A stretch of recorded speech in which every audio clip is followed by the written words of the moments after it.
Every civilization has feared knowledge, not ordinary knowledge, not the kind found in classrooms or encyclopedias, but forbidden knowledge, the kind whispered about in monasteries, hidden away in royal vaults, locked behind iron doors in libraries where only a chosen few were ever granted access. For thousands of years, humanity has believed that certain books possess extraordinary power. Books capable of summoning spirits, communicating with angels, commanding demons, predicting the future, or revealing truths so terrible that simply reading them could shatter the human mind.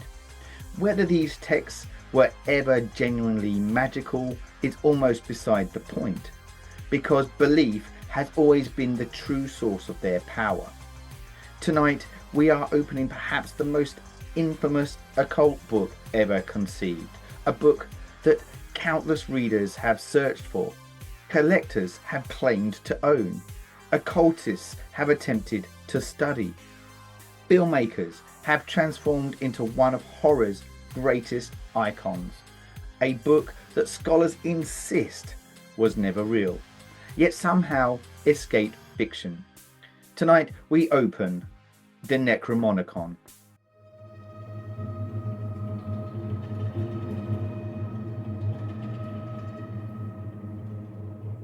Throughout history, books have represented more than a collection of words. They have symbolized power, religion, science, memory, revolution, control.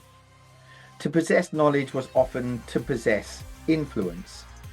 It should come as little surprise then that almost every civilization has imagined the existence of books that were considered too dangerous for ordinary people. Ancient Egypt gave us the Book of the Dead, not a single volume, but a collection of funerary spells intended to guide souls safely through the afterlife.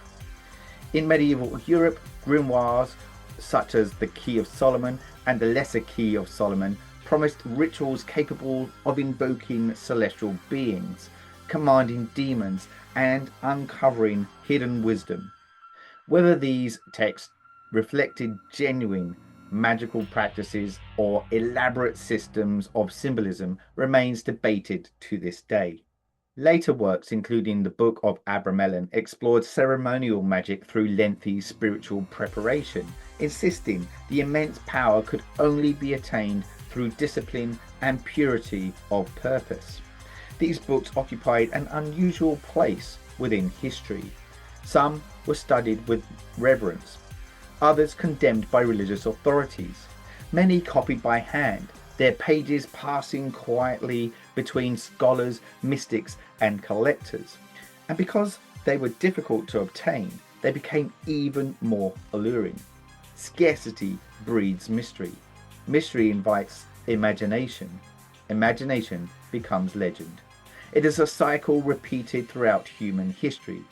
The less accessible a book becomes, the more powerful people imagine it to be. Even today, countless visitors travel to libraries hoping to glimpse manuscripts that were once considered forbidden. The Vatican Apostolic Library, the British Library, the Bibliothèque Nationale de France, each holds collections that inspire fascination precisely because they seem to exist at the edge of ordinary understanding. But remarkable though these texts may be, none would achieve the extraordinary cultural influence of a book that never existed at all.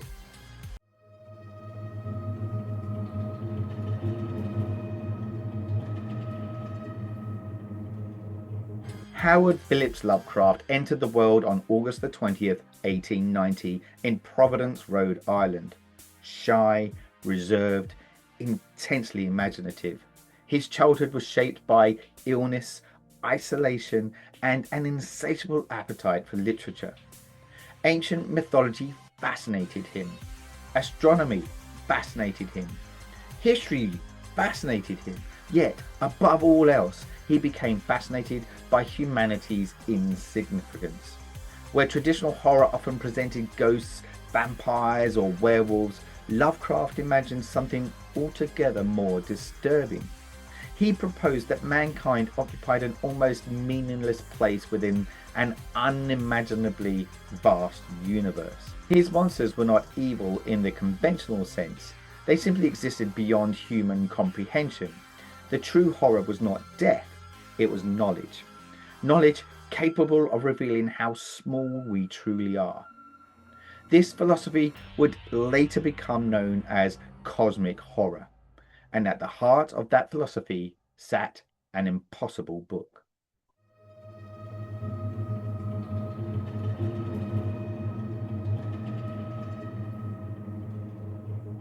The Necronomicon did not appear fully formed. Its mythology developed gradually across Lovecraft's stories during the 1920s. Unlike many fictional writers, Lovecraft rarely explained everything. Instead, he scattered fragments, references, footnotes, posting remarks.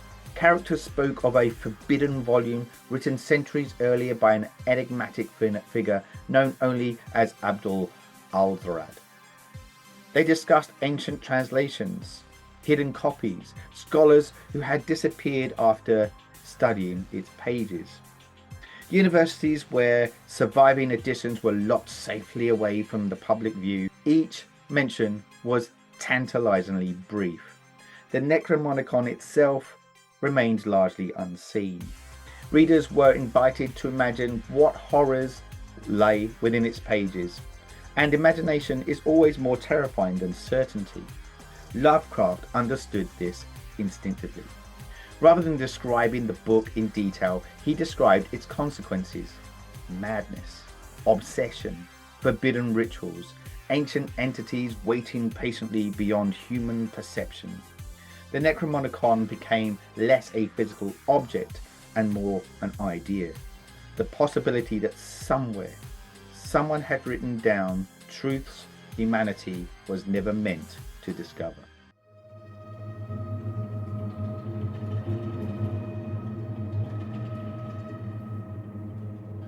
Perhaps Lovecraft's greatest literary trick was not inventing monsters, it was inventing authenticity. He referenced real cities alongside fictional ones, real historians beside imaginary scholars, existing libraries alongside invented universities. Most famously, he placed copies of the Necronomicon within the fictional Miskatonic University of Arkham, Massachusetts. His stories often read less like fantasy and more like recovered historical documents. Characters cited previous investigations, translated ancient languages, cross-referenced forgotten manuscripts. The effect was subtle, but remarkably convincing. Readers unfamiliar with Lovecraft's methods frequently assumed the Necronomicon genuinely existed. Letters soon began arriving. Where could they buy it? Which libraries held copies? Had anyone translated it into English? Some insisted that they had encountered references elsewhere. Others believed governments or religious institutions were suppressing its publication. The fiction had begun escaping its creator. A myth was taking shape. And unlike Dracula, unlike Frankenstein, unlike Sherlock Holmes, the Necronomicon possessed something unique. It wasn't a character, it wasn't a place, it was an object. Objects can be found, bought, stolen, hidden, passed from one owner to another. A fictional book was somehow becoming part of the real world's occult folklore. Next time, we'll meet the mysterious author behind the Necronomicon, the so-called mad Arab, Abdul al-Zurad.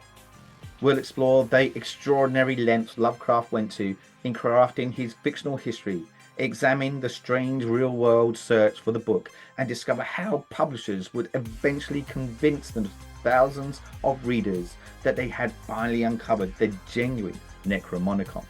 And perhaps we'll begin to understand how one of literature's greatest inventions escaped the page and entered our world.